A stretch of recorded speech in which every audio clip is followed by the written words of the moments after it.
Subscribe કરો અમારી news ચેનલને અને બેલ આઇકોન ક્લિક કરવાનું ભૂલતા નહીં.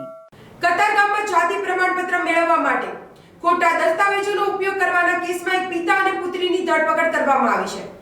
જાણવા મળે છે કે પિતા શાંતિલાલ કટીકે બોગસ ડોક્યુમેન્ટ રજૂ કરી પુત્રીના શાળા છોડવાની નકલી દાખલો બનાવ્યો. આ દસ્તાવેજો આધારભૂત કરીને યુવતીએ સરકારી નોકરી માટે પરીક્ષા પાસ કરી હતી. આ મામલે કલ્પસર વિભાગ ગાંધીનગરની કચેરીમાં જોગવાઈઓ સામે કાર્યવાહી શરૂ કરવામાં આવી છે.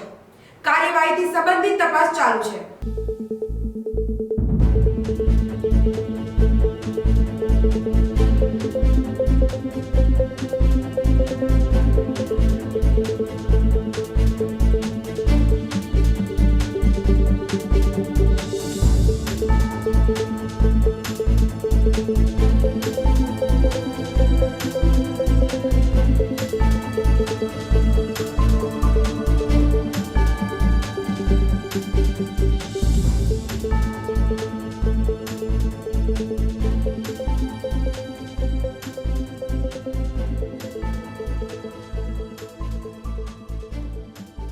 જમના ન્યૂઝ સુરત.